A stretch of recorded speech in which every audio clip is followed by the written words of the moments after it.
In 2010, 18-year-old Renee Marsden was living in Sydney, Australia with her parents and her 3 siblings. Renee was a very outgoing person who had a big circle of friends, and she was also very close with her family, especially her mom, Teresa.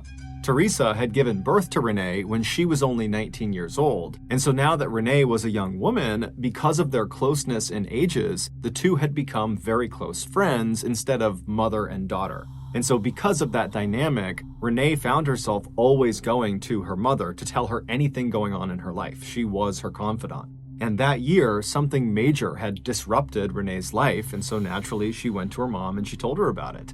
It would turn out Renee's boyfriend of nearly 2 years, who she was madly in love with, well, she discovered he was cheating on her and didn't actually even care about her. He had sent these text messages that basically said as much. And so she confronted her boyfriend with these text messages, and he denied ever sending them. He said, "Look, I've never cheated on you. I don't know where those came from. I promise I've been faithful to you this entire time." But Renee just wasn't buying it, and so she had felt forced to break up with him.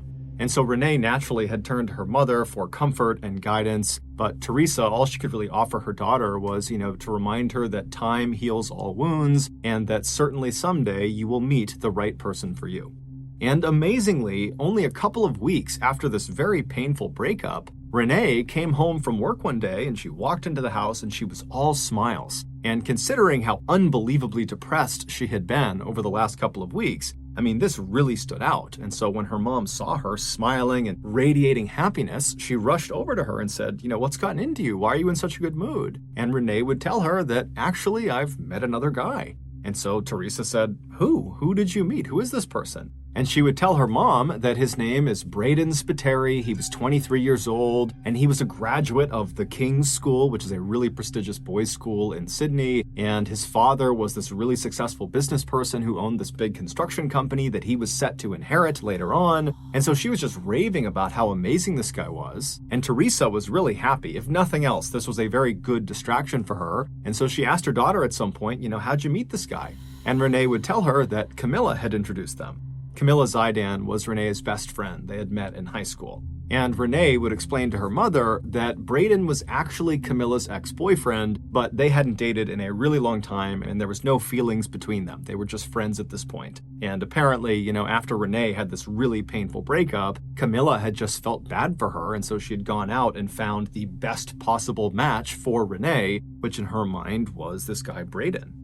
Teresa knew Camilla really well because she was always over the house, and she knew Teresa's intentions must have been good, but she's thinking to herself, this is bad news. You don't want to have best friends, one dating the ex-boyfriend of the other. It's just bad news waiting to happen. And so Teresa couldn't even help herself, and she says to her daughter, "Do you really think it's a good idea to be dating Camilla's ex-boyfriend?" But Renee would tell her mom, "Look, Camilla was totally upfront with me. She just wants me to be happy. She thinks Braden is a good match for me. They don't have feelings anymore, not at all. She's totally in support."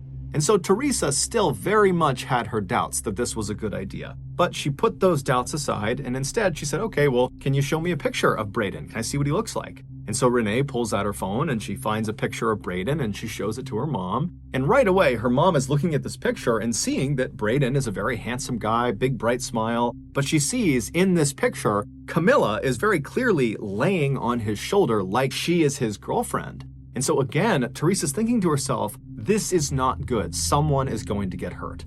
But over the next couple of weeks and months, Renee and Braden texted each other all the time. Renee had her phone out basically 24/7 talking to Braden.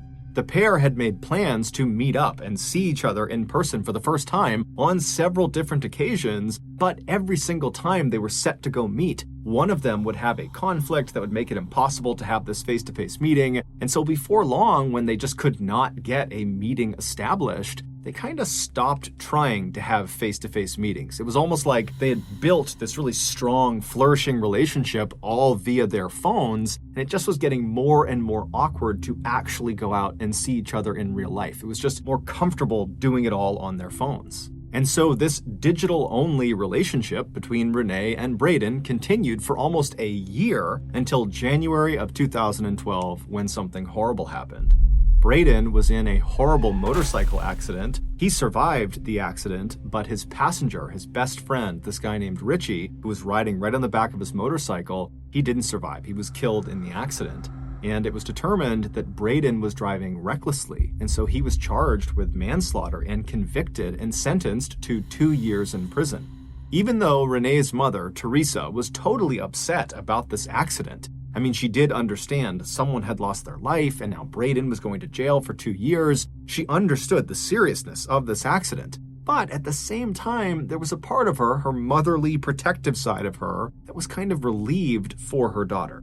She figured with Braden being out of contact for 2 years in prison, that their relationship would end and Renee could go pursue somebody else who was not an ex-boyfriend of a close friend and was someone that she could actually see in person and not just have to text with all the time. But surprisingly, after Braden was transferred to Goulburn Prison, which is where he'd be serving his 2-year sentence, it's located about 2 hours to the south of Sydney, his family smuggled a phone somehow into this jail, and he was able to continue texting with Renee. And so after he was incarcerated, they just picked up their relationship like nothing had changed. Now, Renee's family did not like this development, and they told her as much. They thought this was a bad idea, that this was the wrong path for her, but Renee didn't care. She was totally in love. And in fact, over the first couple of weeks that he was in Goulburn Prison, their relationship only intensified. They actually agreed to get married as soon as he was released at the end of 2013. And in fact, Renee had already begun making wedding preparations. She had gone on eBay and found this beautiful tiara she would wear on her wedding day, and she had contracted a wedding photographer. And she had even contacted the Greek consulate to ask if it would be okay if Braden were allowed to enter their country because they were planning to have their honeymoon in Greece and Braden was going to be a convicted felon, and so she needed permission for him.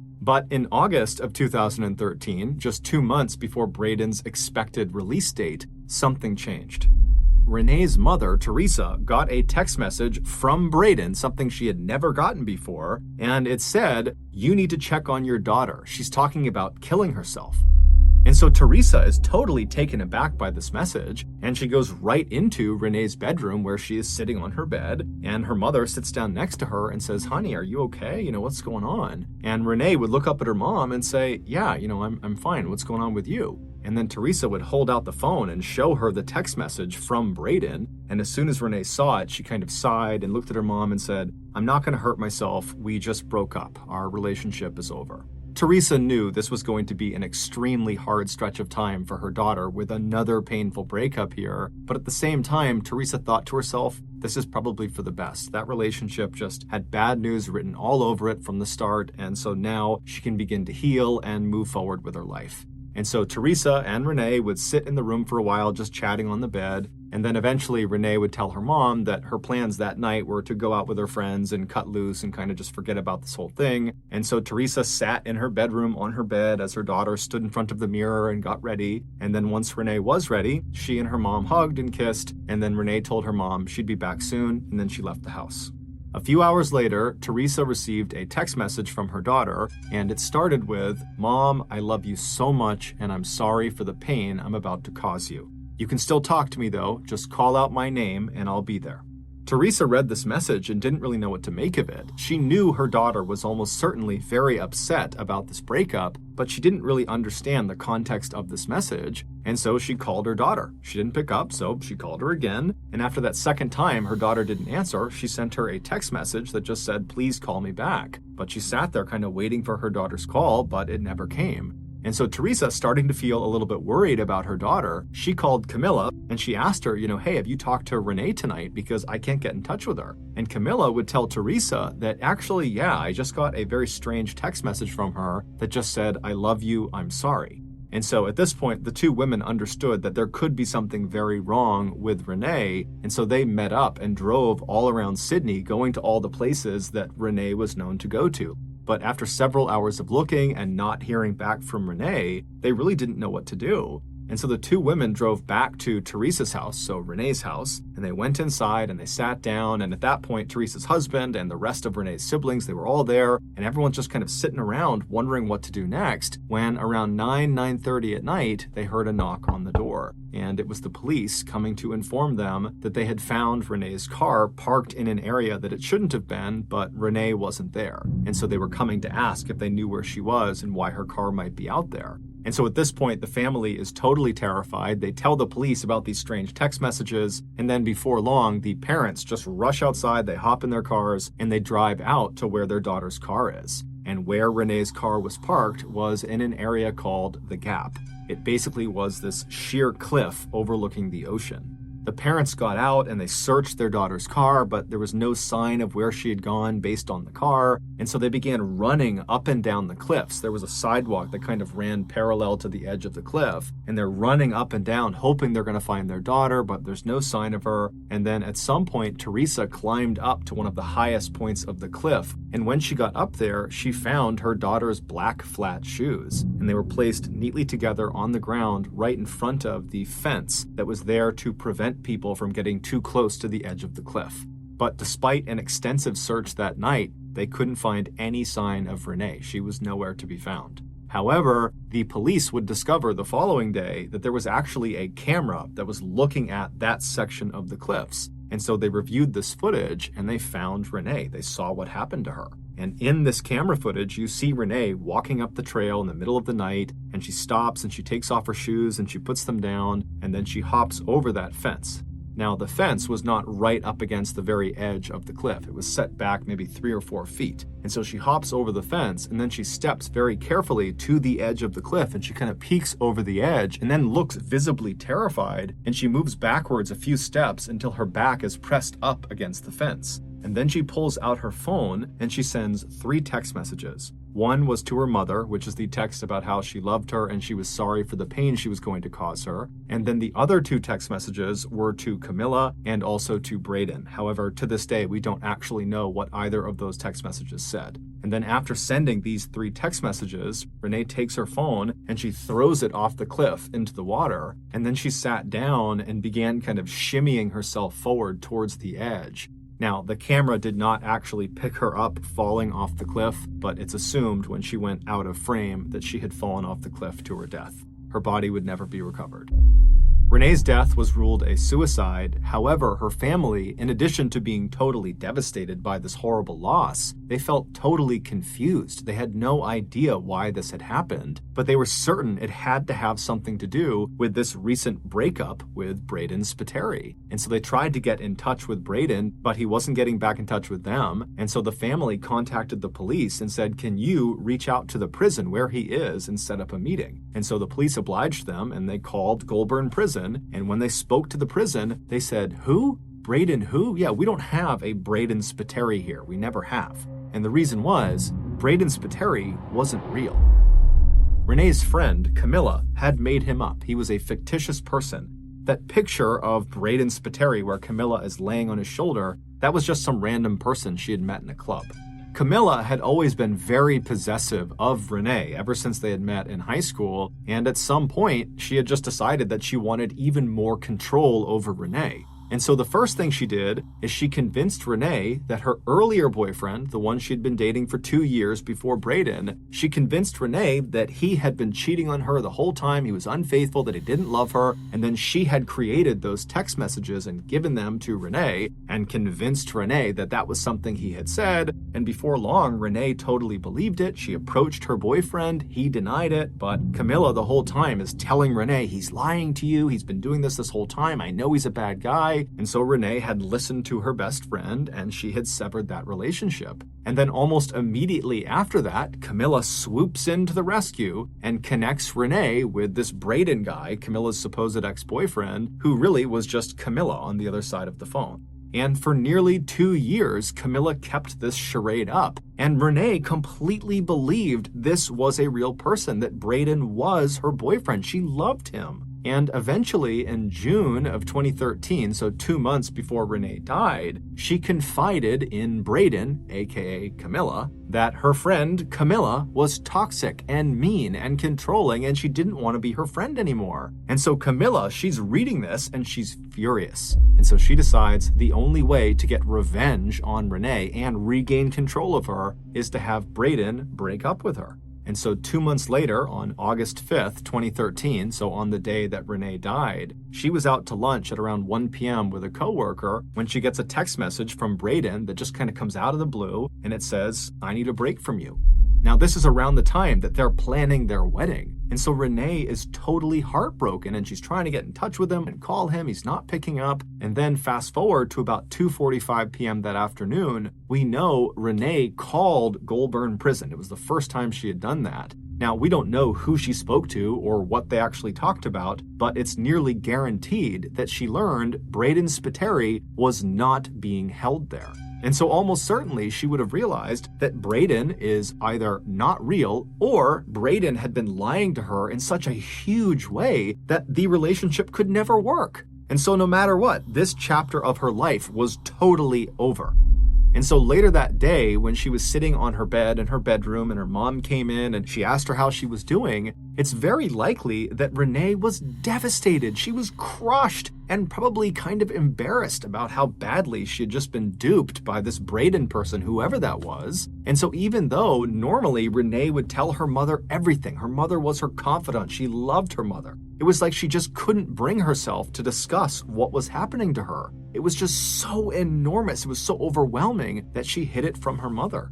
And instead, she just got dressed up, said goodbye to her mom, and then she headed out to the cliffs.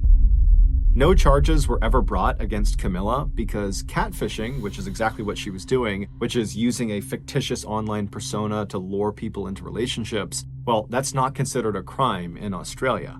And Camilla, despite being pressed by the police and Renee's family, has never taken responsibility for this and has never apologized.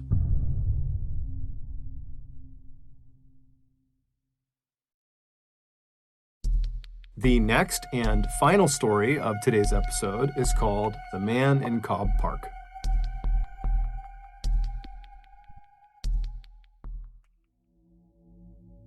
In 2001, Greg Biggs was a 37-year-old self-employed bricklayer who was living in a homeless shelter in Fort Worth, Texas. He was also the father of one child. He had an 18-year-old son named Brandon who lived with Greg's ex-wife.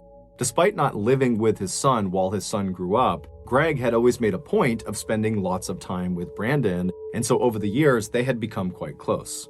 But besides his son, Greg really struggled to build meaningful long-term relationships with other people. It was like no matter how friendly and outgoing he was, people would just come into Greg's life and would leave very, very quickly.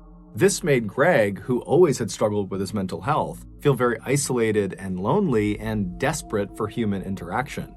And so on the rare occasion where people did come into Greg's life, a new friend or a new love interest, he was always so excited to try to please them and keep them around that he would often go overboard with his generosity and his willingness to do things for these people to the point where he really set himself up for being taken advantage of.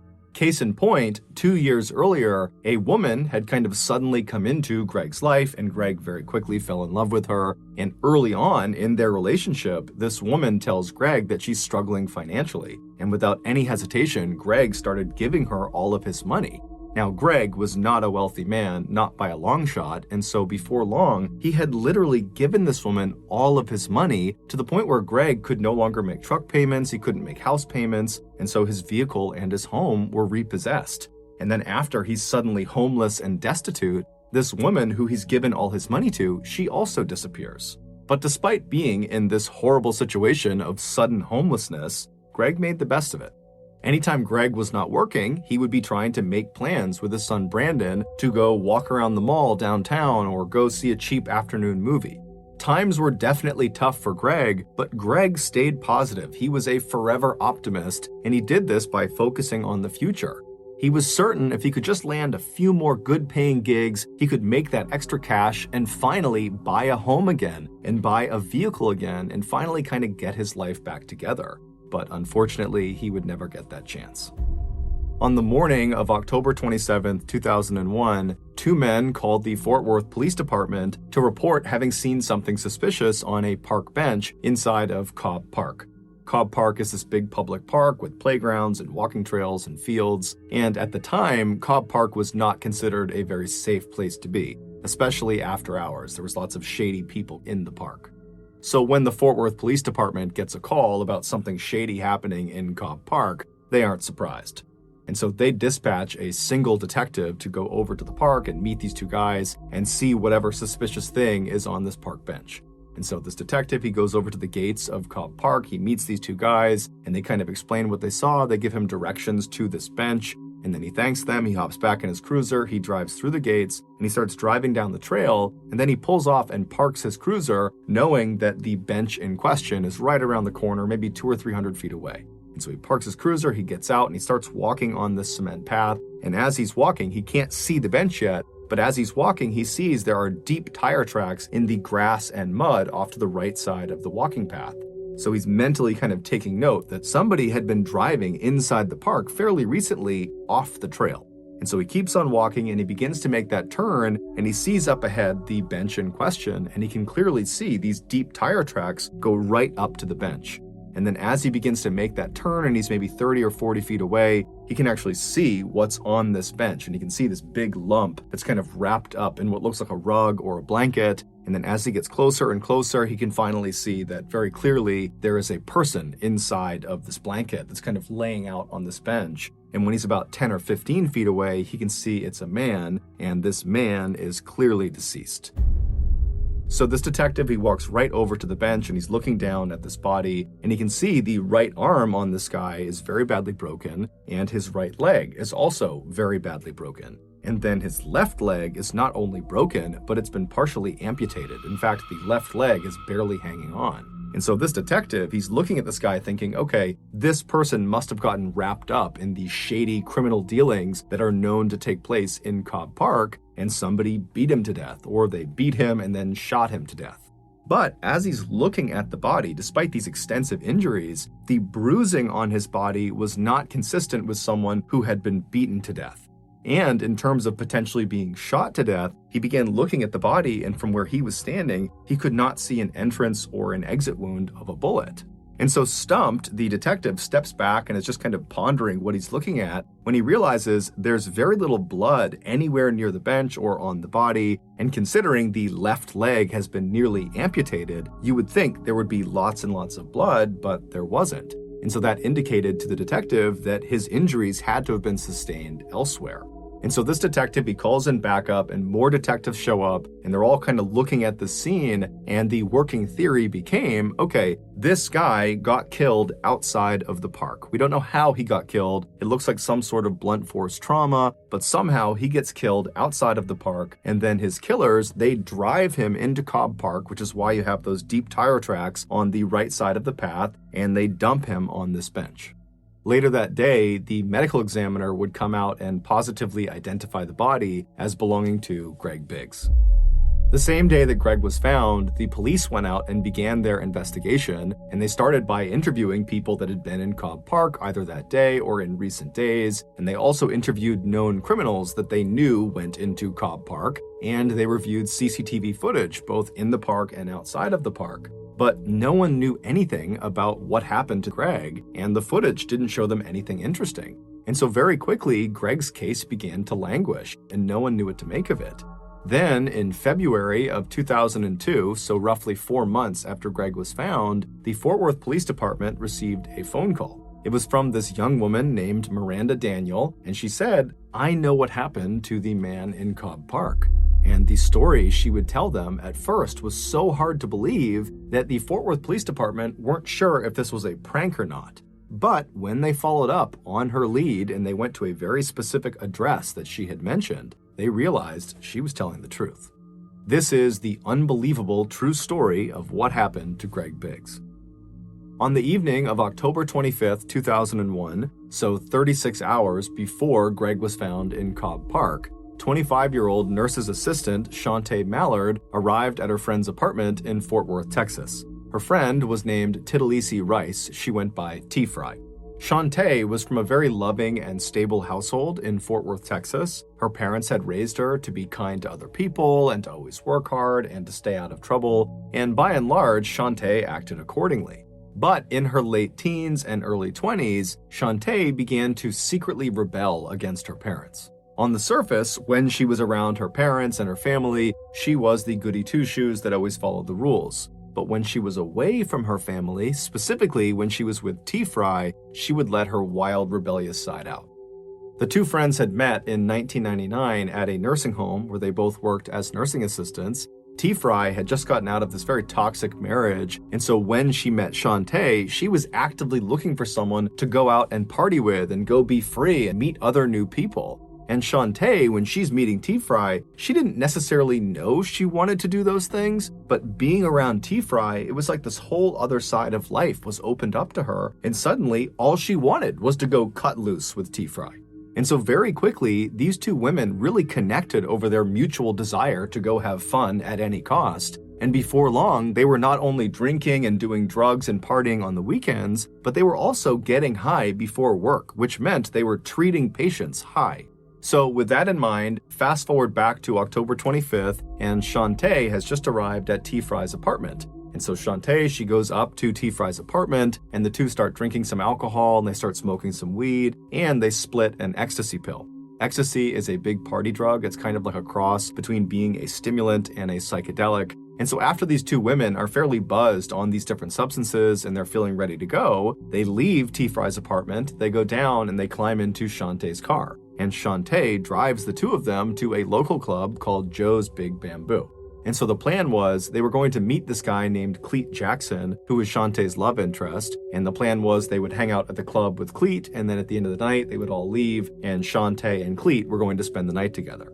And so Shantae and T-Fry, they arrive in the parking lot of Joe's Big Bamboo. They park their car, they get out, and they meet up with Cleet, who was outside of the club. And the trio kind of sneak off from the rest of the people trying to get into the club, and they smoke some more marijuana. And then the trio, they go into the club and they start having drinks and they're partying and they're dancing and they're having this great time. And then at some point in the night, Cleet kind of abandons Shantae and T-Fry, and he goes off with another woman he met that night in the club, and he would actually leave the club with this other woman, and he would vanish for the night.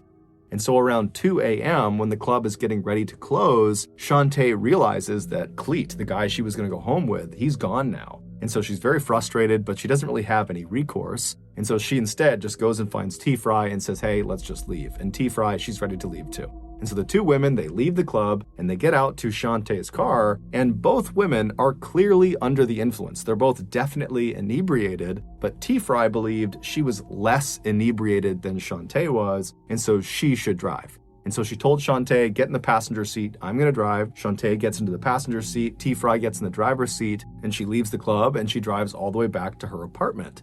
When she parks at her apartment, she gets out and says to Shantae, hey, I don't mind getting in my car and kind of trailing you as you drive back to your home to make sure you get home safe, kind of like an escort. And Shantae, she just gets out of the passenger side and walks right around and confidently sits in the driver's seat of her car and tells T-Fry, nope, I'm fine. I'm going to drive myself. I'll see you later. And then Shantae drove away.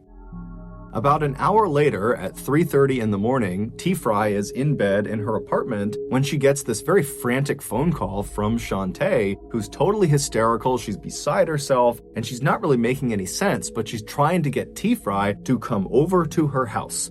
Now, T-Fry did attempt to figure out what was going on, but she just could not cut through the hysteria on the other side of the phone, and so eventually T-Fry just thought, you know what, clearly it's something serious, I'm gonna go see what's going on. And so T-Fry, she leaves her apartment, she gets in her car, and she drives over to Shantae's house. And when she gets there, she goes up to the front door, she opens it up, she walks inside, and she finds Shantae in the kitchen straight ahead. She's totally hysterical, she's crying, and she's telling T-Fry that she didn't mean to do it, she's so sorry. And T-Fry's telling her, hey, calm down, what's going on? And Shantae says, look in the garage. And so T-Fry, she walks straight ahead through the kitchen to the door in the kitchen that leads into Shantae's garage. And she opens the door up, she turns the light on, and in the middle of the garage is Shantae's car. It had been parked nose in and lodged head first in the windshield on the passenger side of this car was Greg Biggs.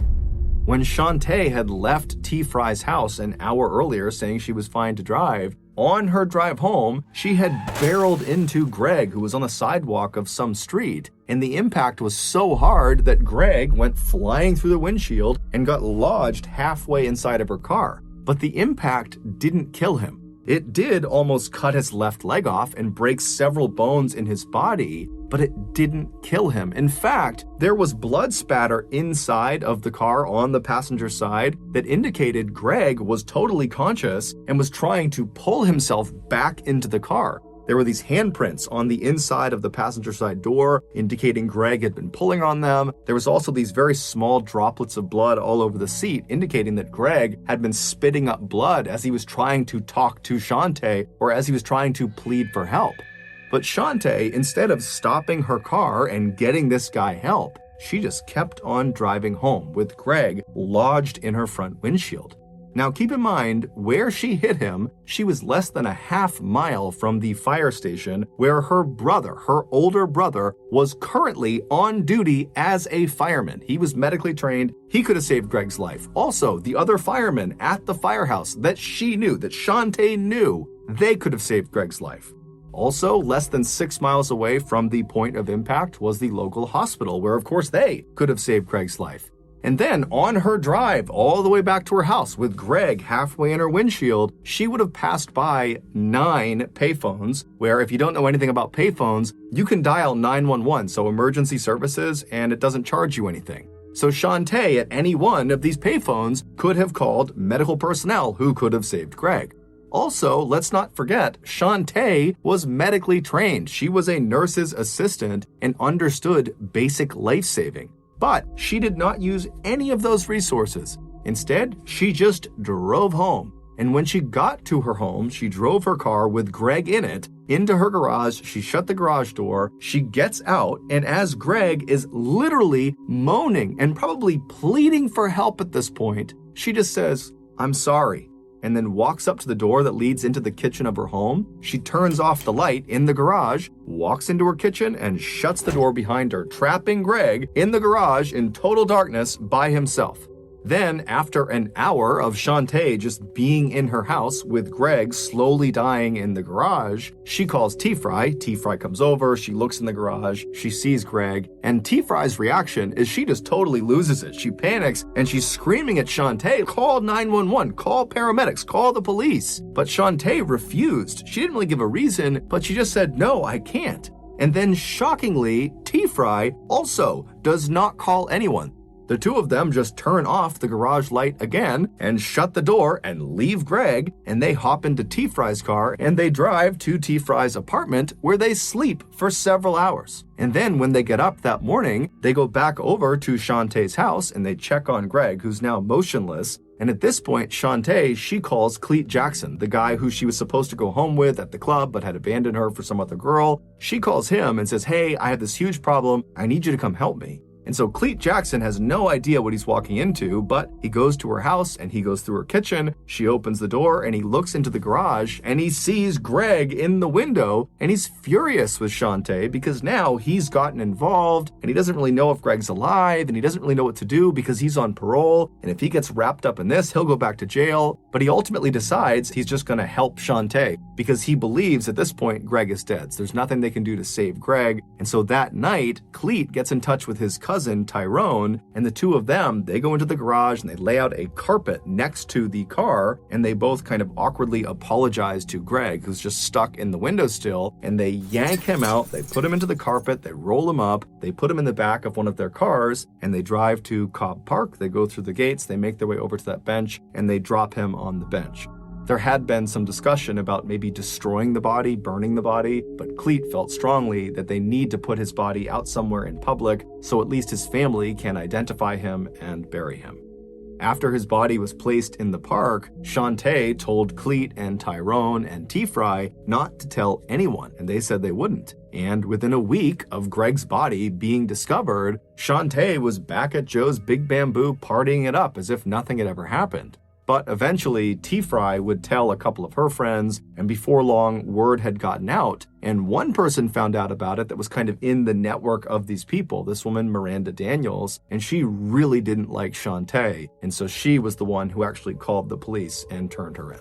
And when the Fort Worth police followed up on Miranda's tip and they went to Shantae's house, they went into her garage, and there was her car with the windshield still obviously busted in from something being smashed through it, and there's blood all over the inside of the car, and there was some obvious attempts at trying to destroy evidence inside of the car. The seats had been taken out, some things had been burned, but none of the attempts Shantae had made had actually destroyed any of the evidence. During the trial, the medical examiner who had done the autopsy on Greg Biggs said his injuries would not have killed him right away. Now, he didn't know for sure how long he would have been alive, but he believed it could be as long as several hours or maybe even up to a whole day.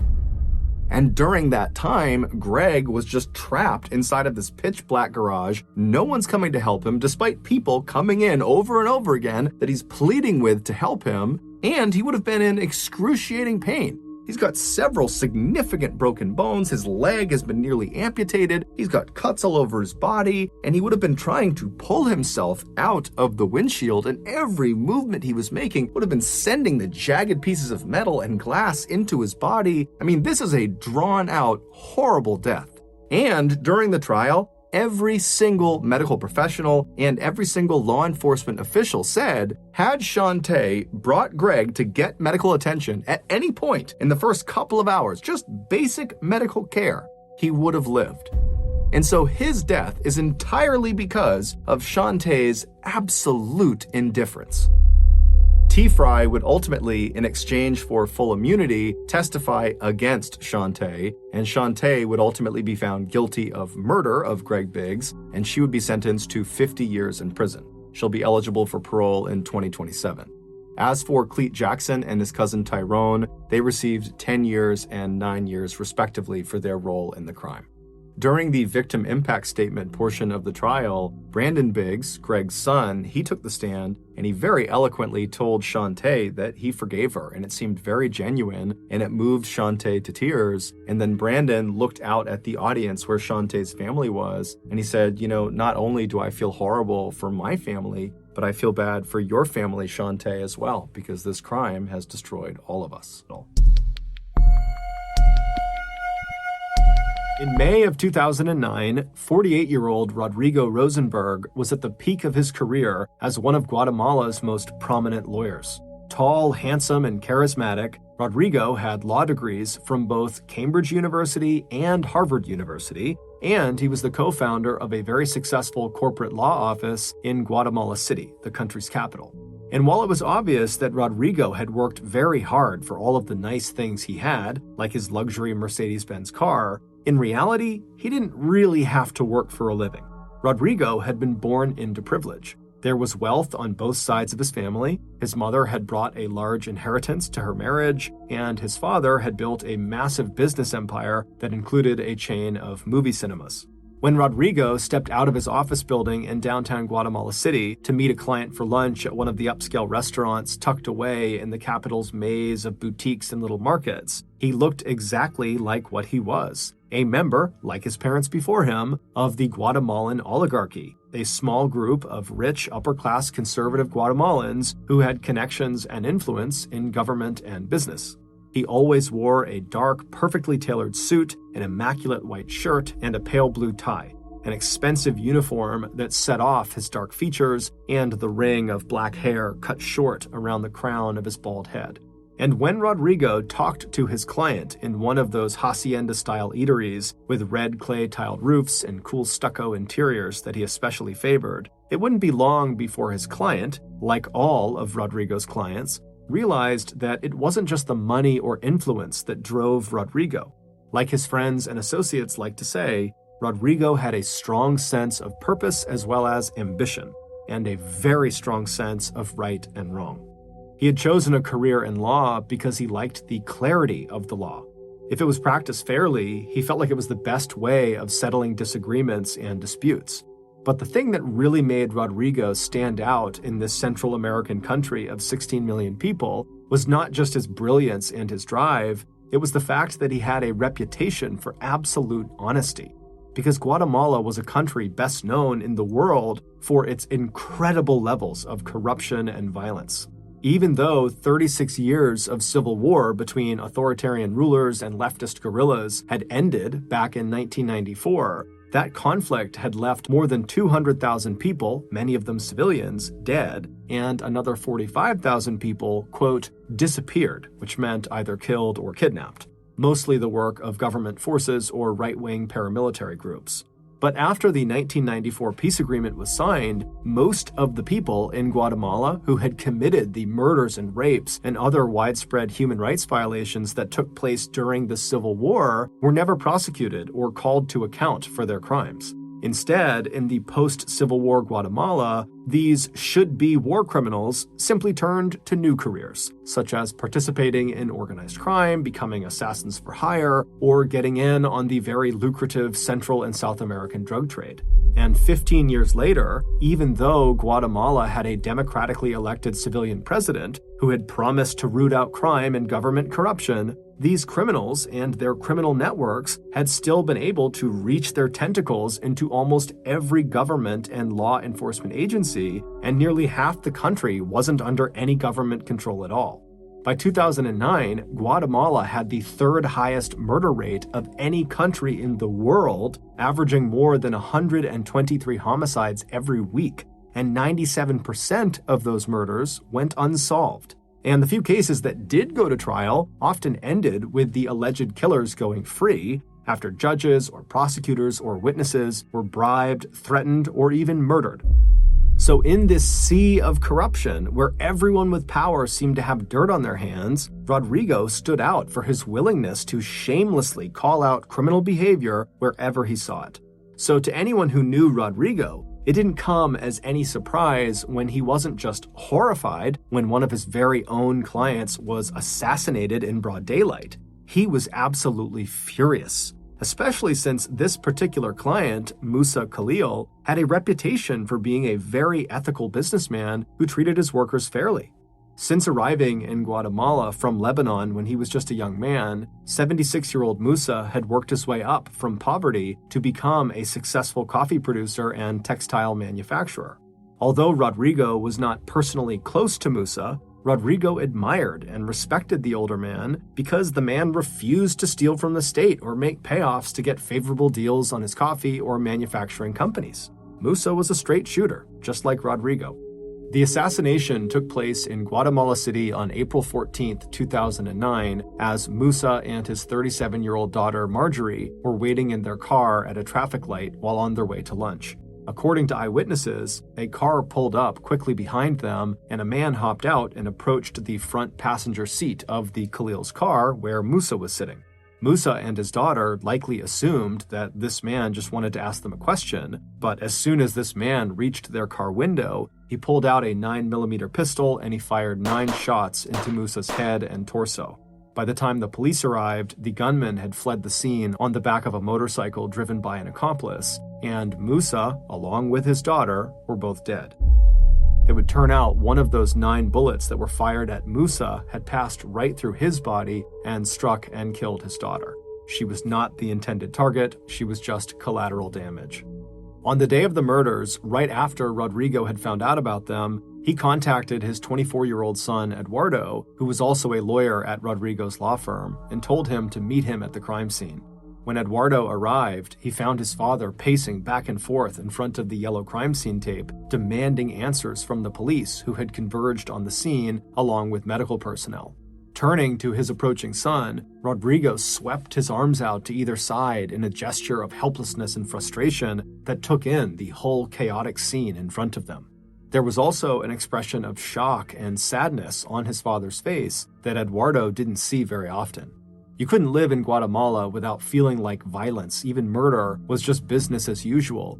But Eduardo also understood that there was something different about this crime, something that made it stand out, especially to members of the city's wealthy upper class, because, like them, Musa and his whole family were people with power and influence. They had personal ties with people inside the administration of Guatemala's president, Alvaro Colom. If Musa could be gunned down in cold blood in the middle of the day, others among the Guatemalan elite worried that the same thing could happen to them too.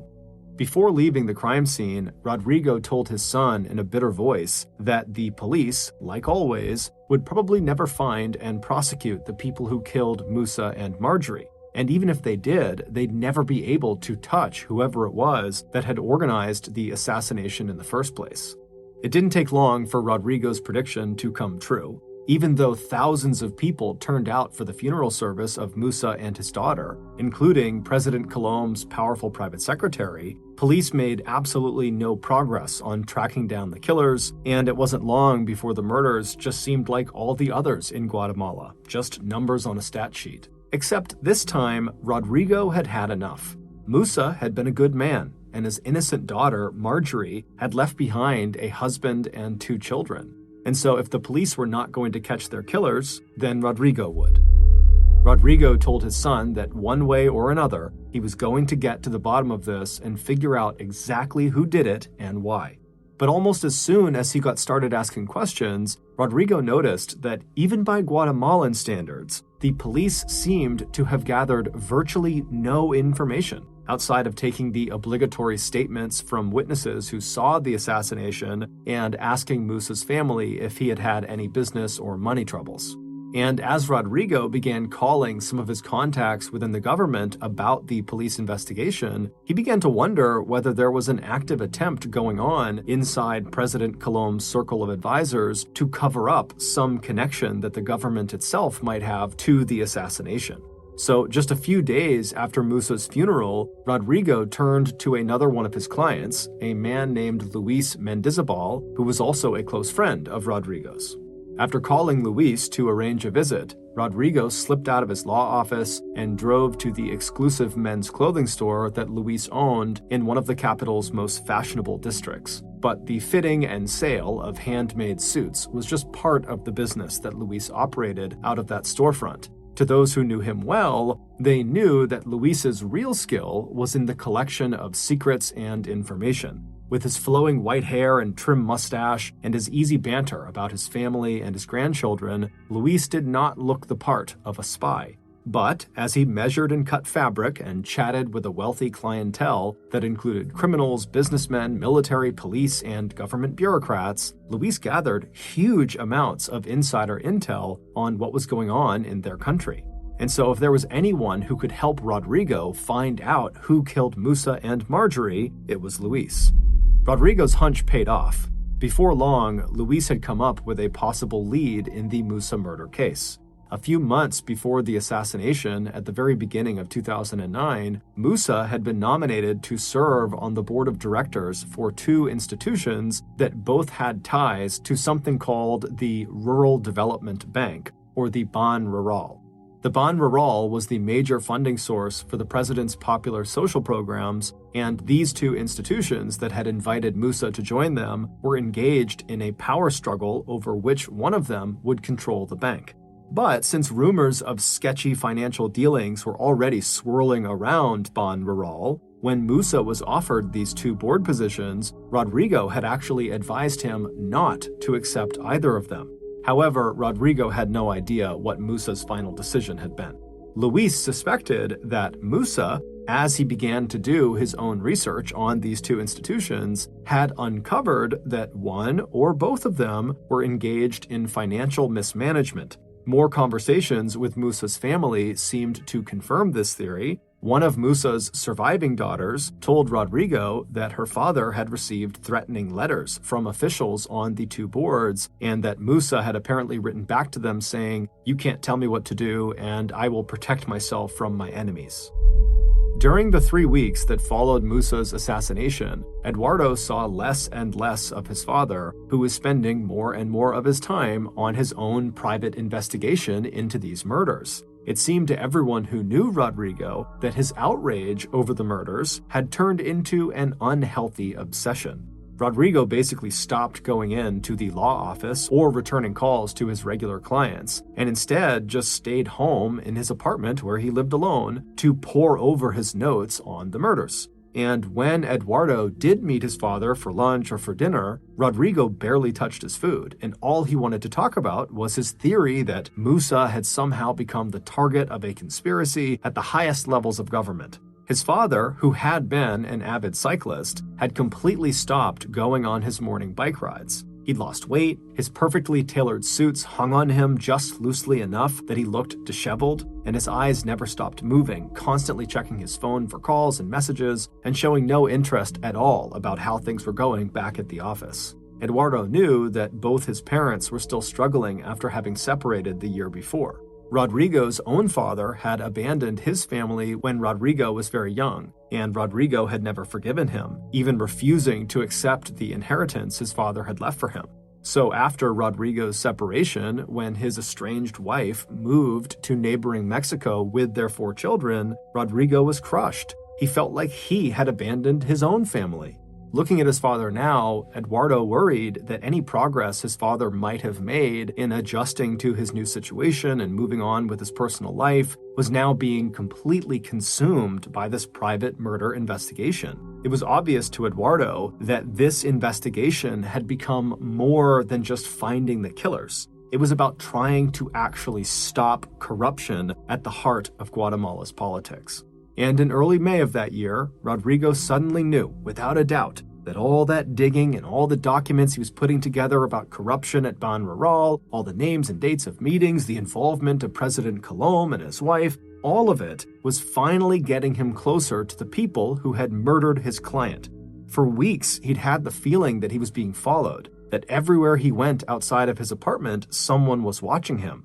But now he had proof. Because now Rodrigo, like Musa, had started receiving threats.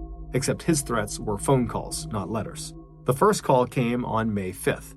It only lasted long enough for the caller to tell Rodrigo to stop his investigation into the murders. After that, the calls came once a day with the same message. And even though Rodrigo couldn't recognize the deliberately distorted voice on the other end of the line, he started to suspect that the threats were coming directly from within President Colom's inner circle, from Colom's private secretary himself, a man named Gustavo Alejos, who actually had an office directly across from the apartment where Rodrigo lived.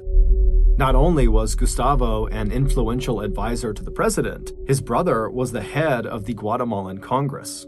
After these threatening calls started coming in, Rodrigo, who was far more excited at this development than afraid, called his spy friend Luis to tell him about how he thought Gustavo Alejos was the caller. Rodrigo also asked Luis to write down the unknown telephone number that belonged to this threatening caller. Even though he didn't say it explicitly, it was clear to Luis that he was being told to take this number down in case something happened to Rodrigo. After the two friends hung up, Luis felt very concerned. He felt like Rodrigo was aware of the danger he was in, but wasn't fully appreciating it. And so on May 8th, after Rodrigo met Luis at his clothing shop, Luis quickly pulled his friend into a back room, and once the door was shut and they were alone, Luis told Rodrigo in a hushed tone that not only should he stop his investigation into the murders, but that he should flee Guatemala altogether. Clearly, his life was in danger given the threatening phone calls he was getting, but Rodrigo said he could not stop now. He knew he was close to getting the name of Musa's killer and solid proof that the government had been involved in the assassination. He also told Luis, as a way of reassuring him, that once he had all the evidence he needed, he was not about to go to the Guatemalan police, who very well could have even played a role in the murders. Instead, he planned to present his findings to the powerful and high-profile International Criminal Court that is seated in The Hague in the Netherlands. The ICC is known around the world for trying cases that involve genocide, war crimes, crimes against humanity, and aggression, and for trying criminals like the ones in Guatemala who all received immunity from the Guatemalan government at the end of the Guatemalan Civil War. By going directly to The Hague, Rodrigo would finally be taking action against a system of government corruption that had, in the words of one of his friends, been eating at his guts for years. However, before he could go any further with this case, Rodrigo told Luis, as they sat in the back of Luis's shop, that there was one very specific thing that Rodrigo still had to do. And in order to do it, he needed Luis's help. It was a favor. And it was an insurance policy that no matter what happened in any court of law, the information that Rodrigo had uncovered was guaranteed to become public knowledge. Reluctantly, Luis agreed, and after discussing the details, they arranged to meet again the next day. As Rodrigo left the store, Luis had a bad feeling. He was certain that whatever the outcome of Rodrigo's plan, it was sure to bring a lot of pain to his family and to his friends.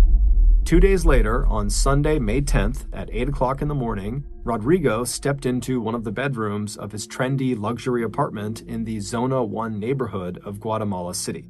Glancing out the window, he could see the faint outlines of the mountains that ringed the capital. But his mind was on other things. Luis had been as good as his word and had helped Rodrigo put together the final pieces of the case that he had been building one fact at a time against the Guatemalan government. His bodyguard, who also served as his driver, had also been willing to help, running a couple of errands the week before that Rodrigo had not been able to see to himself, including taking Rodrigo's bike in for a tune-up. It had been more than a month since Rodrigo had done any serious cycling, but the night before, he'd made up his mind that this morning he was going to go out and go for a ride, even if it was just a short one. He was lucky with the day's weather. May was one of Guatemala's rainiest months, but that morning was dry and the sun was breaking through the clouds. Rodrigo pulled on his navy blue bike shorts and blue short-sleeved top and laced up his white sneakers. Leaving his bedroom, he checked the gold watch on his left wrist and then walked toward the front door, pausing long enough to grab the red and white mountain bike that was leaning against the wall in the front hallway. He wheeled his bike to the elevator, and a minute later, he was pushing the bike out of the apartment complex onto the sidewalk that led to the main street that ran left to right in front of the building. Once Rodrigo made it to the edge of this main road, he looked both ways along the road to see if any cars were coming, and as he did that, the sun broke through and suddenly lit up the grass and trees along either side of the street.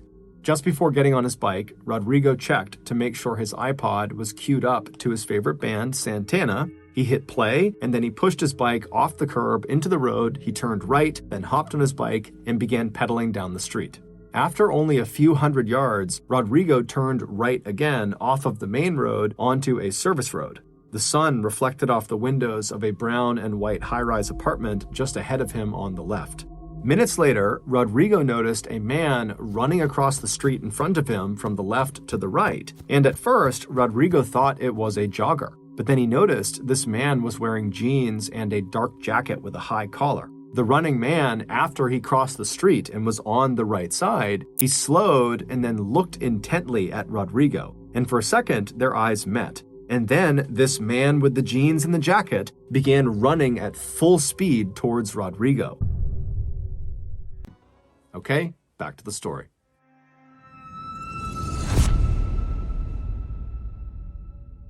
Before Rodrigo could do anything except make a final erratic swerve to the right that took his bike right to the edge of the curb, the man had closed the distance between them, reached into the waistband of his jeans, and pulled out a gun. Rodrigo felt the thud of the first 3 bullets and heard the loud crack of each shot. His bike clattered to the pavement as he fell backward over the curb until he was half laying in the grassy median. By the time the second 2 bullets shattered Rodrigo's jaw and forehead, Rodrigo was dead. A few seconds later, nearby residents heard the sound of a car gunning its engine and roaring off into the distance. Within minutes, those same residents of the Zona 1 neighborhood were on their phones, making frantic calls to 911 to report the sound of gunfire. Police were on the scene almost immediately. On his way to Rodrigo's apartment, Rodrigo's bodyguard heard the sirens and saw the police cars that were blocking the service road near his employer's apartment. He slowed down, and as police started setting up a perimeter, he thought he caught a glimpse of a red and white bike on the pavement. He parked his car at the top of the service road, and as he jumped out and headed towards the knot of police and emergency personnel, he pulled out his phone and called Rodrigo's son, Eduardo, because by now, the bodyguard could clearly see that the body sprawled on the edge of the service road near that red and white bike belonged to his employer. Rodrigo's bodyguard had known what Rodrigo was working on. He'd even run some errands that he'd suspected were related to the case his boss was investigating. He'd warned Rodrigo to be careful. He wished now that he had insisted on staying over last night and accompanying Rodrigo on this bike ride. A few minutes later, Eduardo, as well as his father's friend, Luis, showed up at the crime scene. Ashen-faced, Eduardo identified himself as Rodrigo's son. But before he and Luis had time to process what they were seeing, they were both approached by Guatemala police officers who were eager to start gathering information about what had happened. Right as the 2 men stepped back away from the carnage in front of them, Eduardo noticed his father was wearing a wedding ring on his finger again. and instantly when he saw that, Eduardo recalled a secret his father had told him right around the time Musa and Marjorie had been killed. And as he thought of this secret, Eduardo felt an unexpected rush of grief come over him, and his eyes started to fill with tears. He felt so sorry for his father, and he just hoped that the police would be able to find his killer and bring them to justice. But before the police could really even begin their investigation, something happened that would push the Guatemalan government to the edge of total collapse. On May 12th, 2 days after Rodrigo's murder, hundreds of people crowded into a church to attend Rodrigo's funeral service. The pews were filled wall to wall with his family, friends, clients, government officials, business leaders, and the fashionably dressed members of the capital's wealthy oligarchy. Right after Eduardo had delivered his father's eulogy, Rodrigo's friend, Luis, stepped forward and addressed the mourners, who looked like a who's who of the Guatemalan elite. Taking a deep breath, Luis said to the crowd that he knew they were all asking themselves the same question. Why would anyone want to kill Rodrigo Rosenberg? Then Luis held up his hand, showing the crowd a case that contained a DVD. This, he said, contained the answer to that question. Once the surprised and excited murmurs quieted down, Luis went on to say that Rodrigo had left instructions that if he was murdered, then Luis should go public with the 18-minute-long video that he now held in his hand. Luis, who said that he himself had only seen the video after his friend's death, invited anyone in the crowd interested to take a copy of the DVD with them when they left. One of the mourners who took Luis up on that offer was a government minister who immediately called President Colom's personal secretary, Gustavo Alejos, to tell him what had just happened. A few minutes later, the minister slipped out of the church and drove straight to the National Palace in the center of Guatemala City, where President Colom lived with his wife. As President Colom, along with his vice president and closest advisors, gathered in the president's office, an aide slipped the disc into the president's computer and then hit play. A second later, they were all staring at an image of Rodrigo sitting alone behind a table with a blue screen behind him. He was wearing his usual navy blue suit, pressed white shirt, light blue tie, and wedding ring. In front of him was a microphone. There was nothing professional or polished about the production of the video that filled the computer screen in front of the president and his aides. And for some reason, that made the message that Rodrigo delivered even more believable and chilling.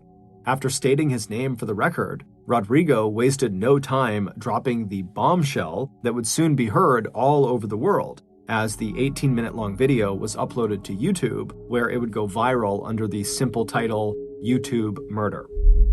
On the video, Rodrigo very calmly states, "If you are seeing or hearing this message, it means that I've been murdered by President Alvaro Colom with the help of his personal secretary, Gustavo Alejos." Rodrigo would also blame the president, his wife, and Gustavo Alejos for the assassination of Musa Khalil and his daughter. Rodrigo stated that they were killed because Musa's involvement with the Rural Development Bank, Ban Rural, had put him in a position to reveal the president and first lady's abuse and misappropriation of Ban Rural funds. Rodrigo said the president's motive for killing him, Rodrigo, was because Rodrigo had direct knowledge of the conspiracy to kill Musa, and that Rodrigo also had proof that the president and first lady were using Ban Rural to embezzle and launder millions of dollars. Rodrigo warned Guatemalans against believing the smear campaign and cover-ups that would greet these accusations, ending with a plea to all Guatemalans that it was time for massive government reform. And the first step was to get rid of President Colom and replace him with the vice president, who was not a thief or assassin, and whose duty it would be to bring the rule of law back to Guatemala. Rodrigo's video would have a massive ripple effect. Within hours of its upload to YouTube, Guatemala was plunged into a sudden and totally unexpected political crisis. The people of Guatemala, for the most part, believed what Rodrigo was saying. Even some of the president's own advisors wondered if the accusations were true. The president's initial reaction was not to respond to the accusations himself, but rather to send 2 of his aides out to publicly dismiss the video as a fake. However, this would have the opposite effect. And so that night, under lots of mounting pressure, President Colomb went on national TV to deny the accusations himself. However, he looked more scared and nervous than convincing. Meanwhile, so many people from all over the world were watching this video that YouTube servers started to crash, and protesters wearing white shirts to symbolize their demand for a clean government started to flood the streets of Guatemala's capital city.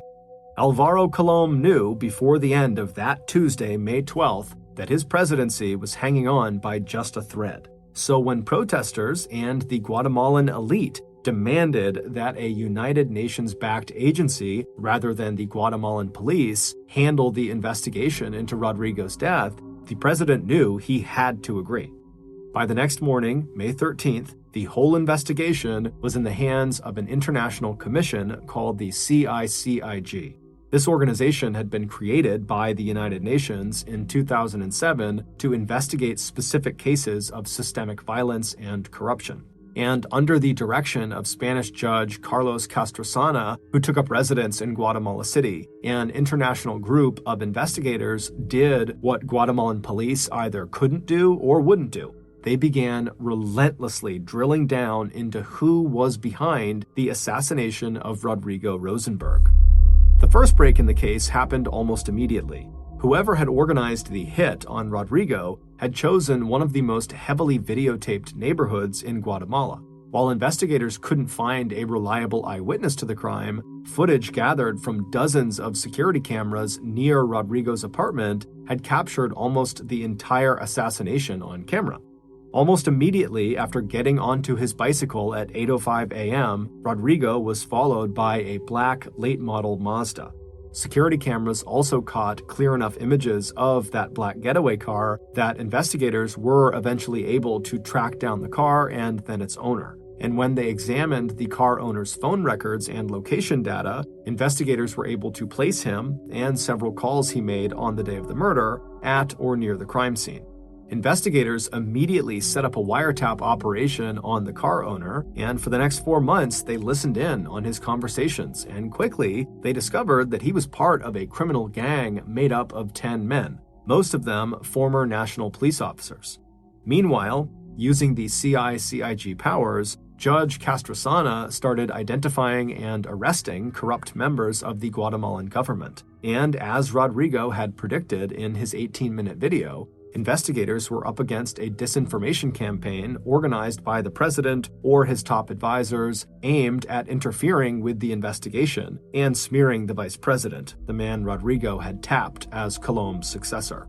But it wasn't until September, 4 months after Rodrigo was killed, that Judge Castrosana got the breakthrough he was looking for. After a massive raid on 10 different locations throughout Guatemala, investigators arrested all 10 members of the criminal gang whose phones investigators had been tapping.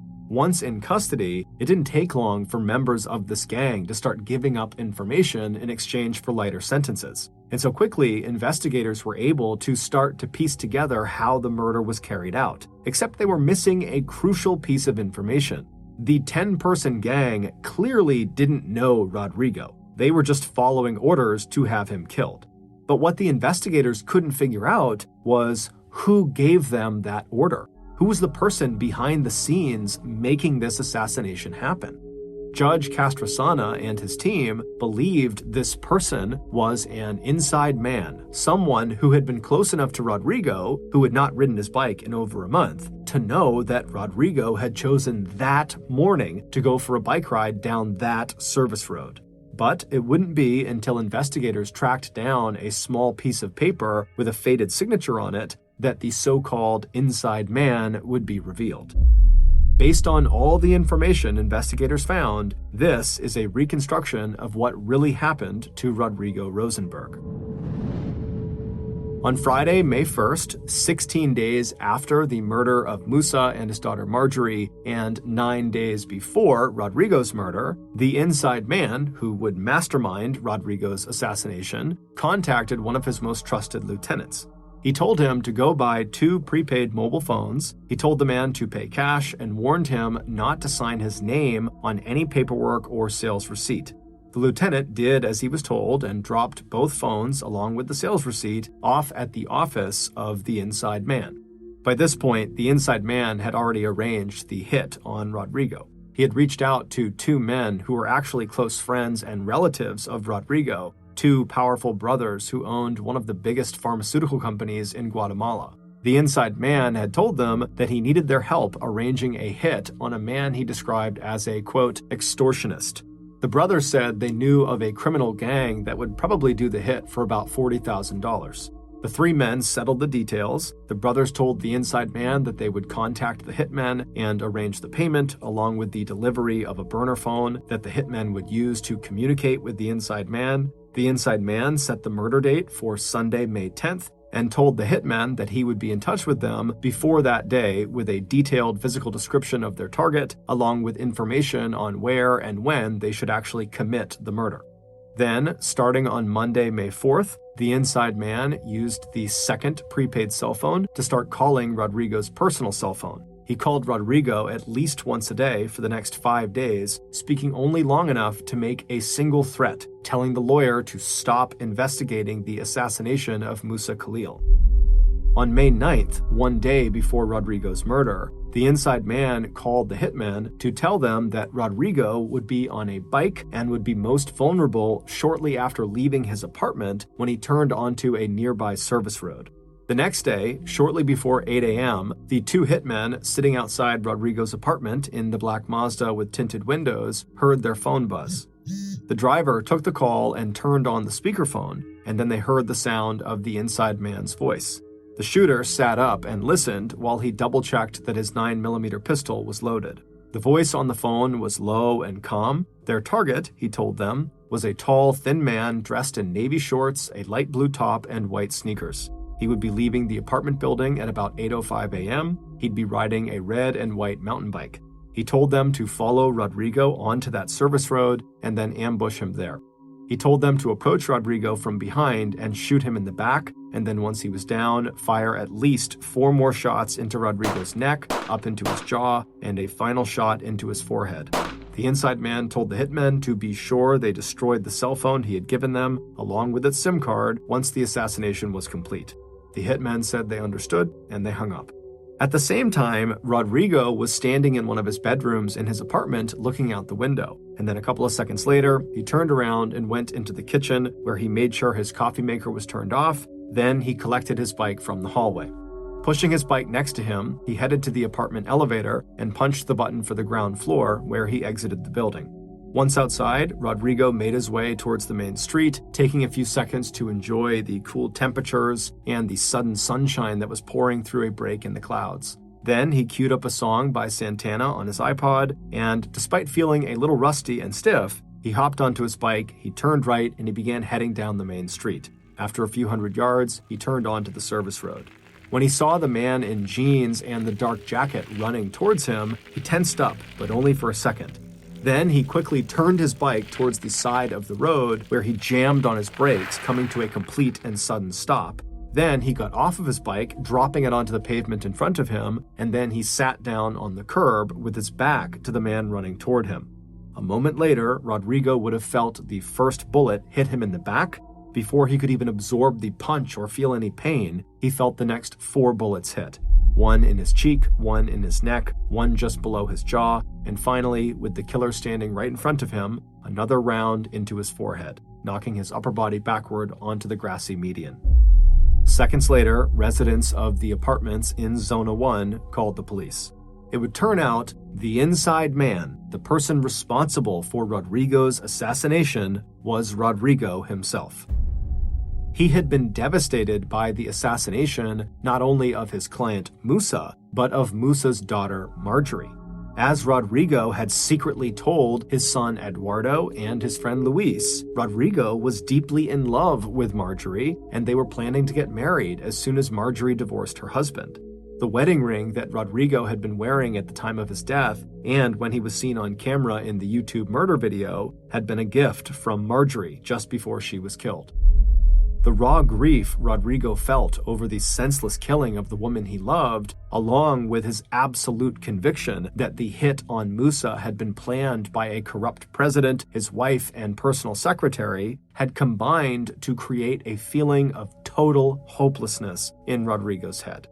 At some point early in Rodrigo's investigation into Musa's assassination, Rodrigo realized that even if he could prove his allegations of corruption against the government, there was no way that anyone that high up in government would ever be charged or punished for their crimes. So early in May, Rodrigo, crushed by despair, came up with a plan that would both end his own personal misery and, he hoped, would set Guatemala on the road to real reform.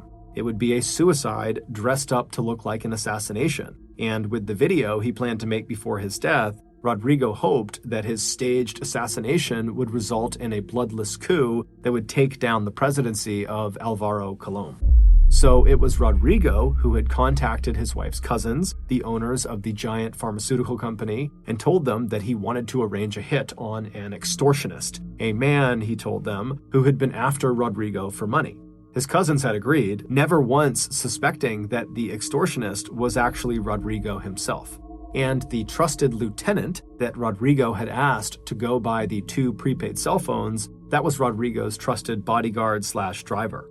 Rodrigo had made sure one of those 2 prepaid phones was delivered to the hitmen, and he used the other phone to make threatening calls to his own personal cell phone, and to give his killers his own personal description and to tell them exactly when and where they could find and kill him. And so on the morning of his own death, when Rodrigo saw the man in jeans and a jacket running toward him, he knew it was his killer. So he just pulled over, sat on the curb, and waited to be killed. As for the 18-minute-long YouTube murder video, the insurance policy that guaranteed Rodrigo's allegations of corruption could not be swept under the rug, that was produced by Guatemala's top spy and Rodrigo's friend, Luis, with the help of one of Luis's contacts in Guatemala's right-wing press. Although he eventually admitted his hand in making the video, Luis claimed he had no idea that Rodrigo was planning his own assassination. It is possible that Rodrigo's identity as the inside man might have gone undiscovered, except for the security footage that led investigators to the owner of that black Mazda, and the fact that Rodrigo's bodyguard made a critical mistake that linked the prepaid cell phones to his boss. When the bodyguard purchased those 2 burner phones, he did what Rodrigo said not to. He signed his name on one of the sales tax slips and submitted that slip of paper with his faded signature on it to a secretary at Rodrigo's law office. Even though Rodrigo's videotaped allegations of widespread government corruption were true and resulted in the CICIG removing hundreds of corrupt government officials from their jobs, it would turn out Musa Khalil's assassination and the unintended murder of his daughter Marjorie were not the work of Guatemalan government officials. Just as Guatemala's one honest lawyer was prepared to stage an assassination that could send his own cousins to prison, apparently the honest and incorruptible Musa was buying contraband from criminal networks for use in his textile factory. When Musa refused to pay those suppliers, they had him killed. Once Judge Castrosana released his findings and named Rodrigo as his own killer, the CICIG and government brought charges against Rodrigo's cousins, as well as the 10 members of the criminal gang that helped facilitate the hit. As for President Colom, the YouTube murder video scandal would end up actually strengthening his presidency. His decision to turn over the investigation into Rodrigo's death to a third party, the CICIG, and wait for their report, gave him the public appearance of being a calm and confident leader.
Thank you for taking the time to watch the video.